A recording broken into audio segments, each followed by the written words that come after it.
All right, thank you, Kelly. New this morning, crews continue to battle a house fire in Allegan County. These are live pictures from the scene. Allegan County Dispatch tells us the fire is in the 3000 block of 118th Avenue. They say the first call came in around 4:30 this morning.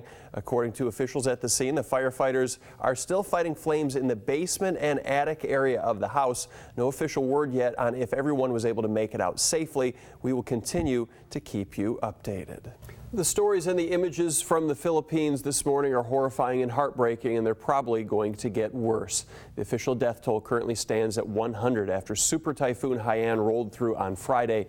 At least 100 more are injured, but both numbers are expected to rise as aid workers make their way into remote regions of the country.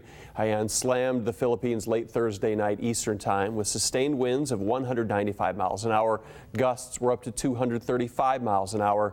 In the end, it could be the strongest storm ever to make landfall, and its size was jaw-dropping as clouds stretched over most of the Philippines. That's a distance of 1,000 miles. Haiyan now heads into the South China Sea towards Vietnam, though its winds have weakened to 145 miles an hour. More than 125,000 people had to be evacuated ahead of this storm. That's great. It's not an easy way to make a living. It ain't like being on TV, I'll tell you that. Some of them say their keyboard smells like cat urine. Owners of the E643U computer say it smells like their computers were next to a tomcat's litter box. Not that cat in particular, though. Dell officials say it's not a health hazard and the smell comes from a manufacturing process that has since been changed. Dell didn't say exactly what the cause was, but the users say the smell came from the palm rest and keyboard area. Owners were able to send their computers back, but some say the ones they got as replacements still smelled like cat urine. And as cat owners, and cat owners really everywhere said, "What smell? Exactly. I don't smell anything." You know why it smells like that? Because the cat liked the mouse. Get it? Anyway, selfies aren't a new trend, but Two people are behind bars after leading police in Muskegon County on a high-speed chase that was all caught on camera. Check out this video. It began in the early morning hours of October 28th after Muskegon Township Police were called out to reports of shots fired at a house.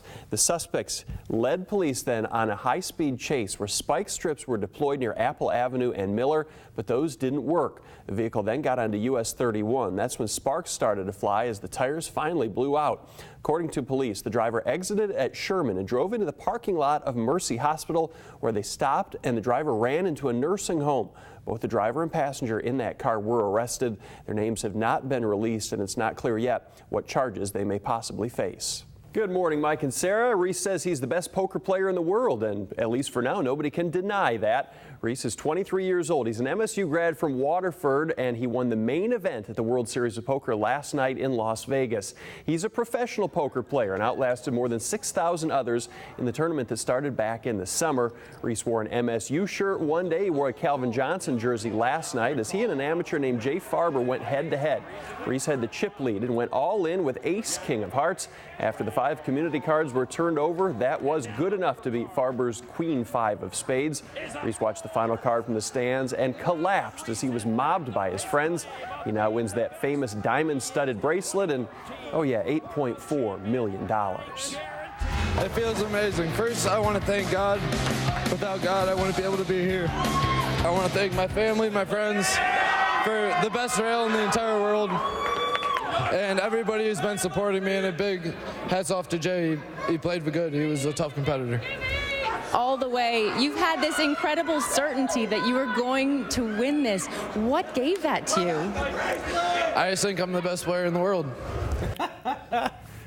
I don't know what his family thinks about him being a poker player, but I'm sure they're supportive now if they weren't in the past. Yeah. Well, I'll tell you what, he just tweeted 4 minutes ago, clearly has not gone to sleep or maybe got a nap. Would you? He just tweeted, "We are the champions, my friends." He was known as Reese the Beast. His friends had T-shirts with that printed up. They were chanting Reese the Beast. They were chanting Go Green, Go White for MSU for a while. So he joins Joe Cata in 2009, another Michigan guy who won the World Series. Now he's a pro. That's incredible. You got to save that money. You need money to play poker, but you also need money to live. So congratulations. Yeah, I wonder what he's going to do next. I mean, where do you go from here other than a really big party? You can see him at the poker rooms in the casinos. I always stop by when I'm there to peek in and watch. But a lot of the big money games aren't held out there in the public, and you got to be good to hold on to that money. Yeah. Wow, that's great. It's not an easy way to make a living. It ain't like being on TV, I'll tell you that. put that. Morning, Mike. This report was put out by the Insurance Institute for Highway Safety. It says that most of the child booster seats for cars are safe to use. In fact, the Institute says more seats than ever before have earned their top rating. That's good news for parents who always seem to be dealing with some recall or alert when it comes to kids' products. The IIHS started looking at these booster seats, the ones that use adult seat belts to keep kids buckled in, about 5 years ago. Back then, the news was not good. But things have changed. In this study, they checked out older models that are still certified to be used, as well as 31 new booster seats to see how they worked on kids between the ages of 4 and 8. What they found was that of the 31 new seats, 19 were rated as best bets and only 2 were not recommended. The problem here is that the lap belt is riding too high up on the tummy. It's not lying flat across the upper thighs, and the shoulder belt is too far up the shoulder rather than sitting snugly in the center of the shoulder. There were 11 new seats that fell into the check fit category. It doesn't mean that they're bad. It just means you need to make sure that that seat works well in your car for your child. A child is at risk of coming out of the seat in an accident if the belts don't fit them properly. Now, in all, there are 58 best bets, among them models from Britax, Evenflow, Graco, and Recaro. And it's not just the expensive ones that get the high marks. The best bets range from over $300 all the way down to just $18. When the ratings first came out in 2008, the number of recommended seats actually outnumbered the best bets. The Institute says that kids between 4 and 8 are 45% less likely to be injured in a crash if they're in a booster seat. If you'd like to read the entire article or list, just go to fox17online.com. Live in the newsroom, Tim Doty, Fox 17 News.